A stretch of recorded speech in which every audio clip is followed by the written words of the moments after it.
কোরআন মাজিদ খুলে মানুষ বলছে দেখেন আল্লাহ বলছে মিলাদ করতে হবে।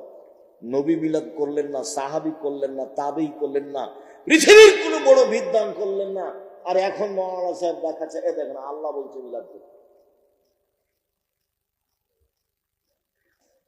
দেশের ৯৫% জন বক্তা মিথ্যুক, এ কথাই ঠিক।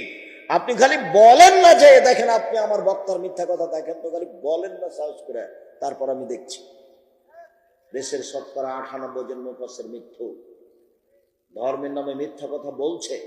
আপনি বই পড়েন না, আমি তো চেষ্টা চালাচ্ছি আপনার সাথে থাকার, প্রতিষ্ঠান দিয়ে, কলম দিয়ে, মিডিয়া দিয়ে সব সময় চাচ্ছি, মনে বড় সাধ, এই দেশের মাটিতে আমি উন্নত মানের প্রতিষ্ঠান গড়বো ইনশাআল্লাহ, যেখানে ছেলে মেয়ে বাংলা, ইংরেজি, আরবি উন্নত মানের শিক্ষা অর্জন করে জাতির অন্যায়ের বিরুদ্ধে লড়বে, মুখে কলমে মিডিয়ায় লড়বে ইনশাআল্লাহ।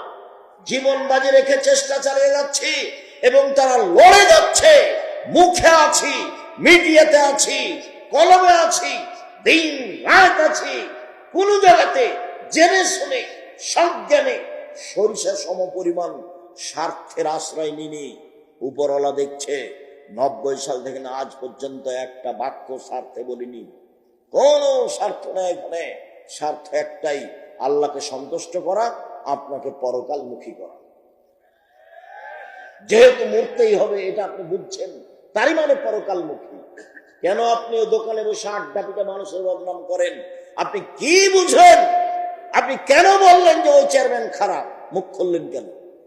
সাংবাদিক, তুমি কি বুঝো যত কথা লিখেছো তার জবাব কি হবে?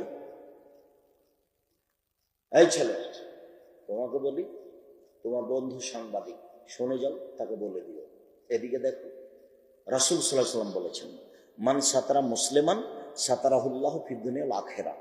কেউ যদি মুসলমানের দোষ ত্রুটি ঢেকে রাখে, তাহলে আল্লাহ ওই লোকটার দোষ ত্রুটি দুনিয়াতেও ঢাকবেন, কিয়ামতের মাঠেও ঢাকবেন, ঢেকে দিবেন।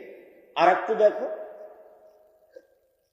যে কারো বদনাম করবে না, পেপার পত্রিকায় কারো কথা লিখবে না, মুখ খুলবে না কারো ব্যাপারে, তাকে আল্লাহ বিচারের মাঠে নিয়ে আসবেন। নিয়ে এসে অন্য থেকে বাহু দিয়ে ঢেকে দেবেন, কেউ যেন দেখতে না পায়।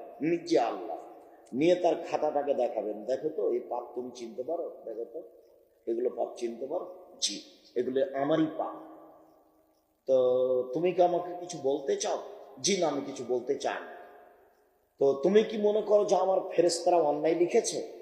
জি না, সেটা আমি মনে করি না। তখন বুঝবে যে আমার নাম, আমি জাহান্নামে চলেই গেছি। তখন আল্লাহ বলবে,